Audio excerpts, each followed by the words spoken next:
안녕하세요. 60대 여성입니다. 원래는 영어 교사 일을 하다가 정년퇴직을 하고 지금은 일을 쉬고 있어요. 아마 제가 지금 쓰게 될 이야기를 못 믿으실 분들이 많을 것 같아요. 저도 이해합니다. 다른 사람이 저한테 와서 말해도 쉽게 믿기 힘든 얘기니까요. 전 남편을 꿈속에서 처음 만났습니다. 미친 소리 아니고요. 정말 진짜입니다. 저는 예지몽을 꿔요. 매일같이 꾸는 것도 아니고 일정한 주기가 있는 것도 아니고 몇 년에 한 번 꿀 때도 있고 일주일에 2번 꾼 적도 있습니다. 그냥 제 주변에서 언젠가 일어날 일을 무작위로 꿔요. 그게 언젠지는 저도 모르고요. 영화나 드라마에 나오는 것처럼 전지전능하고 예언을 하니마니 이런 수준도 못 돼요. 처음 예지몽을 꾼 건 제가 기억하기로 8살이에요. 어느 날 꿈을 꿨는데 꿈속에서 부모님이 2분 다 울고 계시고 집 전체에 새빨간 포스트잇 같은 게 붙어 있는 겁니다. 분위기가 뭔가 섬뜩하기도 하고 어린 마음에 부모님이 우니까 불안해져서 급하게 깨어난 기억이 나요. 그냥 악몽인 줄 알았죠. 그런데 일주일 후 학교를 마치고 집에 돌아오니 꿈속에서 봤던 장면이 똑같이 재현되고 있는 겁니다. 아버지는 머리가 아프다는 듯 이마를 부여잡고 계시고 엄마는 집에 돌아와 당황한 채로 굳어있는 저를 안으면서 어떡하냐고 우시고요. 맞아요. 집안이 망한 거죠. 그 전까지만 해도 저희 집은 꽤 잘 사는 편이었어요. 아버지가 하시는 사업이 승승장구하는 중이었고 외할아버지께서도 시골이긴 하지만 지역 유지셔서 나름 명망 있는 집안에 부족함 없이 자랐었어요. 상심해서 어떻게 하면 좋을지 고민하고 계시는 부모님께 차마 이걸 꿈에서 봤다고 말할 수가 없었어요. 8살이었지만 제가 감히 끼어들 분위기가 아니란 걸 알 수 있었거든요. 외할아버지께 도움을 청하자고 어머니가 말했지만 아버지는 자존심 때문이었는지 극구 반대하셨다고 해요. 결국 저희 집은 좁디 좁은 단칸방으로 이사가게 되었습니다. 온수는커녕 겨울에는 아예 수도관이 얼어 물이 안 나오기도 하는 그런 집이요. 화목했던 저희 집은 이제 온데간데 없었어요. 부모님은 매일같이 싸우시고 아버지는 일자리를 구할 생각도 없이 술이나 마시면서 집에 눌러앉게 됐죠. 생활력이 없던 어머니가 결국 가장이 되었어요. 태어나서 나한테 처음 부려지면서 설거지를 하시고 부업으로 삭바느질도 하시고 정말 힘들게 살았죠. 그런데 또 꿈을 꾸게 되었어요. 이번엔 저랑 엄마, 외할아버지, 외할머니가 분위기 좋은 고급 레스토랑에 앉아 식사를 하고 있는 거예요. 눈앞에 테이블에는 온갖 진수성찬이 차려져 있고요. 외할아버지께서 말씀하시는 걸 끝으로 꿈에서 깨어났어요. 우리 네 가족 이제 행복할 일만 남은 거다. 그동안 고생 많았다. 다 잊고 새로 시작하자꾸나. 우리 네 가족? 뭔가 이상했어요. 그 자리에 아버지가 안 계셨거든요. 하지만 그때까지도 저는 예지몽일 거라고는 생각하지 않았어요. 단지 꿈속 진수성찬을 전부 하나씩 맛보지 못한 아쉬움만 남았을 뿐이었죠. 그렇게 3개월이 흘렀습니다. 지금도 똑똑히 기억나요. 그날 있었던 일이요. 학교에 다녀왔다가 낮잠 자고 밤늦게 잠에서 깼는데 아버지가 잠에서 깬 저를 보고는 이불을 덮어주며 더 자라고 하는 거예요. 아버진 잠시 나갈 곳이 있다며 잠 깨어서 미안하다고 하고 사라졌죠. 그리고 저는 금방 다시 잠든 것 같아요. 그리고 다시 눈을 뜬 건 새벽까지 식당에서 일하고 아침에 돌아온 엄마가 절 깨운 후였어요. 엄마가 울면서 아빠 어디 갔냐고 찾더라고요. 심상치 않은 분위기에 저는 아빠 어제 볼 일 있다고 해서 밤에 나갔어 하고 대답했죠. 그랬더니 엄마가 더 크게 소리내서 엉엉 우시는 거예요. 주위를 둘러보니 옷장에 옷가지가 마구잡이로 파헤쳐져 있고 엄마가 결혼할 때 들고 온 황금돼지는 사라져 있었고 원앙 조각은 깨져 있었어요. 아버지가 엄마를 떠났다는 걸 금세 알 수 있었죠. 알고 보니 아버지는 사업 실패로 술만 마시며 일은 하지 않으면서도 엄마가 일하러 가시고 제가 학교에 가면 매일같이 다방을 왔다 갔다 했다고 해요. 동네 어른들이 나중에서야 자기들도 알았다며 알려주시더라고요. 그러다가 다방 종업원이랑 눈이 맞아 야반도주한 거죠. 그 와중에도 엄마가 외가에서 가져온 예물 등 최대한 돈이 될 것들을 챙겨서요. 저흰 더 이상 그 동네에서 살 수가 없었어요. 아버지는 야반도주하고 살림 미천이랄 것도 없고 동네 사람들이 그 집이 저 집이라며 수군댔죠. 얼마 안 있어 엄마는 저를 데리고 외갓집이 있는 시골로 내려가셨습니다. 외할아버지와 외할머니께서는 그런 엄마와 저를 안쓰러워하면서도 차라리 이걸로 됐다고 좋아하셨어요. 알고 보니까 엄마와 아버지가 결혼할 때 외할머니와 외할아버지는 반대했다고 하셨어요. 그 당시엔 아버지가 가진 재산이 쥐뿔도 없었고 그렇다고 한 가정을 끝까지 책임질 만한 성격도 영 아닌 것 같다면서요. 이제 와서 따지고 보면 외할머니와 외할아버지의 판단이 옳았던 거죠. 엄마가 시골 외할아버지 댁으로 내려와서는 한동안 우울해 계셨어요. 아무래도 본인 사랑이 실패했다는 좌절, 그래서 친정의 도움을 받아야 하는 신세에 대한 수치심, 이런 거였겠죠. 그런 엄마를 달래기 위해 데려간 곳이 전에 꿈에서 봤던 그 레스토랑이었어요. 외할아버지가 일부러 멀리까지 데리고 가주셨죠. 엄마에게 너무 창피할 것 없다고. 오히려 외할머니랑 자기는 이렇게 매일 딸내미랑 손녀 얼굴 보는 게 좋다고 하셨습니다. 그러고는 꿈에서 했던 말과 똑같이 우리 네 가족 이제 행복할 일만 남은 거다. 그동안 고생 많았다. 다 잊고 새로 시작하자꾸나. 하고 말씀하셨죠. 그때쯤 뭔가 이상한 걸 느꼈습니다. 하지만 대부분의 꿈들이 그렇듯이 깨고 나면 빨리 잊어버리고 하잖아요.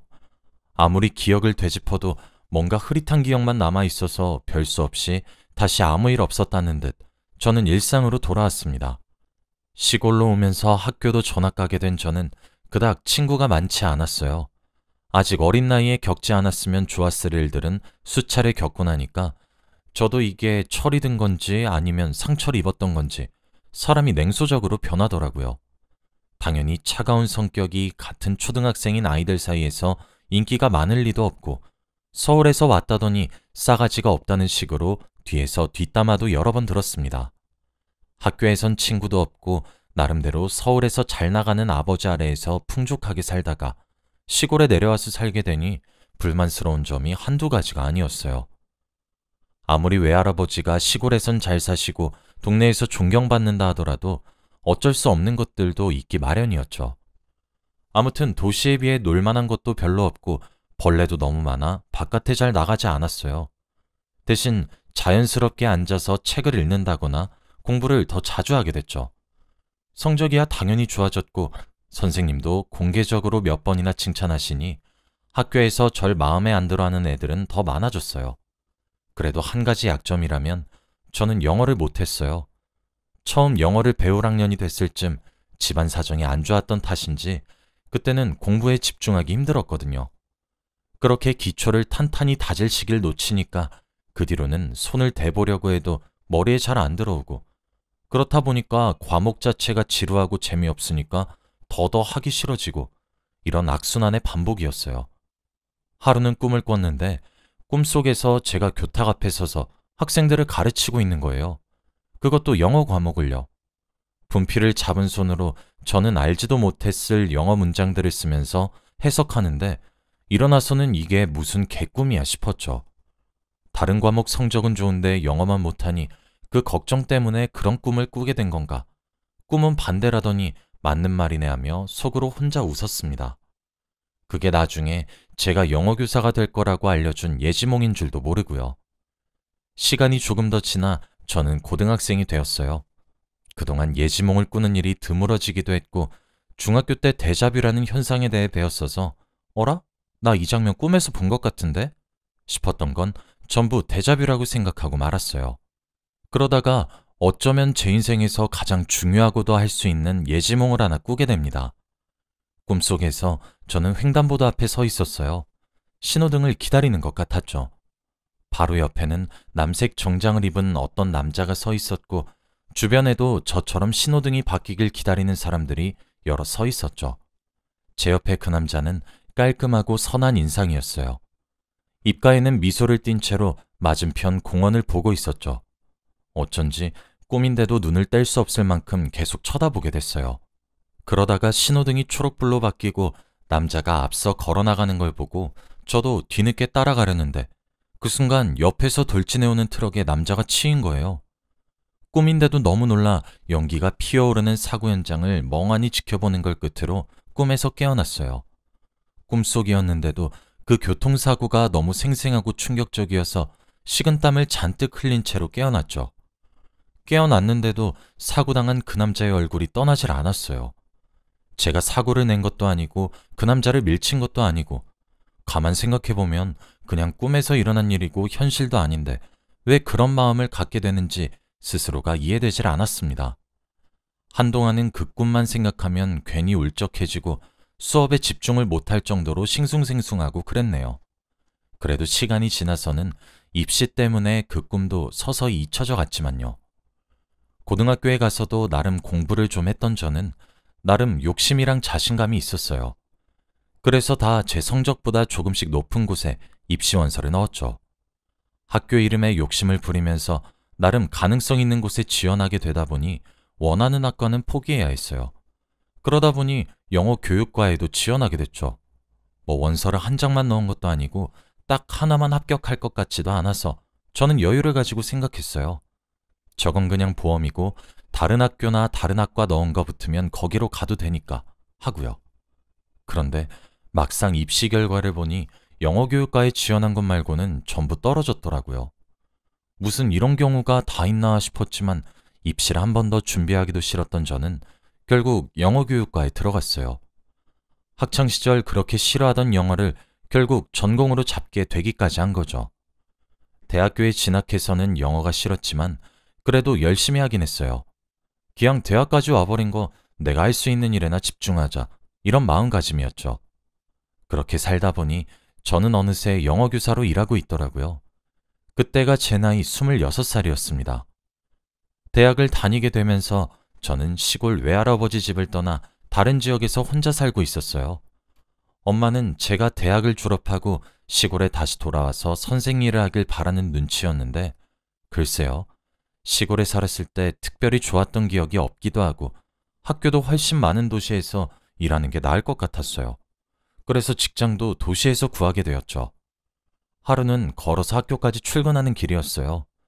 그동안은 아침 일찍 일어나서 출근 준비하는 것만으로도 벅차서 그냥 버스를 타고 출근했거든요.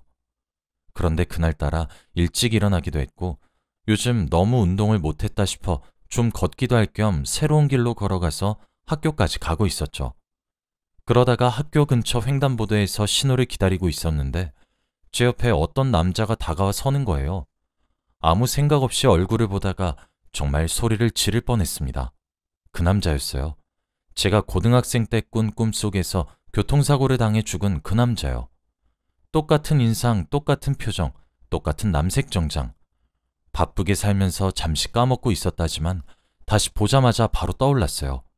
이 남자가 꿈속에 그 남자가 맞다는 것과 그 남자가 바라보는 횡단보도 맞은편의 공원까지요. 꿈속에서 본 인물, 꿈속에서 본 장소 그대로였어요. 그리고 꿈속에서 본 것과 똑같이 시간이 흘러간다면 이 남자는 조금 뒤 옆에서 오는 트럭에 치여 죽는 거겠죠. 저는 소름이 돋기도 하고 이게 현실인가 싶기도 해서 어떻게 하면 좋을지 몰라 당황하고 있었어요. 불안한 심정으로 맞은편 신호등에 빨간 불빛만 주시하고 있었죠. 이윽고 초록색으로 바뀌더군요. 도저히 사람이 죽는다는 걸 알면서도 방치할 수는 없어서 저는 신호등의 초록빛을 보자마자 그 남자의 발을 세게 잡아당겨 뒤로 물러서게 했어요. 잠시만요 하고 크게 소리치는 동시에 트럭이 엄청 빠른 속도로 저희 눈앞을 지나갔죠. 저와 그 남자의 뒤에 있던 사람들도 제가 크게 소리 지른 탓에 놀라서 발걸음을 뗄 생각을 못했던 것 같아요. 결과적으로 아무도 죽지 않고 아무도 다치지 않았던 거죠. 바로 코앞에 트럭이 지나가고 남자는 깜짝 놀라서 바닥에 털썩 주저앉더라고요. 그러면서 자기 팔을 붙잡고 있던 제 손을 붙잡아 연신 감사합니다, 감사합니다 하며 인사했어요. 하마터면 죽을 뻔했는데 그걸 구해준 거나 다름없으니 그랬던 거겠죠. 저도 놀란 건 마찬가지였어요. 이 일을 통해 제가 가끔 꿨던 꿈들이 정말로 예지몽이었단 걸 처음 알게 된 거였거든요. 단순한 꿈이 아니라 예지몽인 걸 알고 저는 이유 모를 불안감이랑 두려움에 휩싸였어요. 그도 그럴 것이 사람이 죽을 수도 있었는데 예지몽 덕에 살린 거였잖아요. 제가 대체 무슨 이유로 그런 꿈을 꾸게 되는 건지, 이런 식으로 현실이랑 꿈을 어긋나게 만들어버렸는데 별 문제는 없는 건지, 이런 생각 때문에 바쁘게 자리를 피했죠. 그 남자가 절 붙잡았지만 뿌리치고 도망쳤어요. 그땐 완전 패닉 상태였거든요. 그런데 알고 보니까 저희 학교에 육아휴직 때문에 일을 쉬시는 과학선생님 대신 그날 새로 출근한 과학선생님이 그 남자였던 거예요. 교무실에서 겨우 진정하고 앉아있는데 그 남자가 걸어 들어오는 걸 보고 어찌나 놀랬는지. 학교에서 저를 보고 또 깜짝 놀라는데 저도 마찬가지였어요. 그분이 살해하려 하는데 괜찮다고 안 다쳐서 다행이라 말하니 죽어도 보답은 해야겠다 하시길래 제게 밥을 사는 걸로 타협을 봤어요. 그렇게 식사도 한번 같이 하고 같은 학년 담당인데다가 나이대도 비슷하니 말이 잘 통하더라고요. 학교에 제 나이 또래의 젊은 선생님들이 많이 없어 친구처럼 의지하고 친하게 지내게 됐어요. 술이라도 같이 마시는 날엔 지겹지도 않은지 제가 자기 생명을 구했다며 평생 고마워할 거라고 그때 일을 두고 말하곤 했죠. 그러면 예지몽에 대해 입이 근질근질하긴 했지만 미친 사람 취급을 받을 것 같아 그냥 조용히 이야기만 듣고 넘어갔습니다. 그러다가 얼마 안 있어 제가 웨딩드레스를 입고 결혼하는 꿈을 꾸게 되었어요. 어렸을 적 도망가서 생사도 모르는 아버지 대신 외할아버지 손을 잡고 입장하고 있었죠. 꿈인데도 결혼식장 조명이 너무 눈부셔서 처음엔 그 길 끝에 누가 있는지 얼굴을 알아보기 힘들었어요. 눈을 잔뜩 찡그리면서 계속 지켜보는데 글쎄 그 과학 선생님인 거 있죠? 또 깜짝 놀라서 꿈에서 깼어요. 하필이면 그때 그 선생님과 저 둘 다 서로에게 호감을 가지고 있던 상태라 뭔가 부끄러웠죠. 이건 과연 예지몽일지 아니면 그냥 그 선생님 생각을 최근에 좀 많이 해서 꾼 개꿈인지 한참을 생각했어요. 결과는 다들 아시다시피 네, 맞아요. 예지몽이었어요. 얼마 안 있어 그 선생님에게 고백을 받고 저희는 꽤 오래 학교에서 비밀 연애를 하다가 결국에 결혼을 했어요. 사연을 시작할 때 남편을 꿈에서 처음 봤다는 제 헛소리 기억하시나요? 헛소리가 아니고 정말 사실이에요. 고등학생 때 꾼 꿈에서 남편을 처음 보고 그 꿈을 통해 죽을 수도 있었던 남편을 구하고 마지막엔 결혼까지 하게 된 거죠. 결혼식을 올리며 길끝에 서 있는 남편 얼굴을 현실에서 다시 보니 어찌나 반갑던지요. 어른이 되고부터 예지몽을 꾸는 횟수가 확연히 줄어들긴 했는데 결혼을 하고 난 이후부터는 더 안 꾸게 되더라고요. 어쩌면 제 남편을 살리기 위해 여태 예지몽을 꿔왔던 거였나 이런 생각이 들기도 해요. 무사히 남편을 구했으니 이제 더 꿀 이유가 없는 거죠. 남편은 아직도 자기가 제 예지몽 덕에 살았단 걸 모르고 있어요. 제가 굳이 예지몽 이야기를 하진 않았거든요. 설명하기도 복잡하기도 하고 무엇보다 쉽게 믿기는 어려운 이야기니까요. 남편 말고도 아는 사람이 없어요. 저 혼자만의 비밀입니다. 임신을 했을 때는 우스갯소리로 꿈에서 아기 성별 좀 미리 알려줬으면 했는데 아쉽게도 그런 일은 없었어요.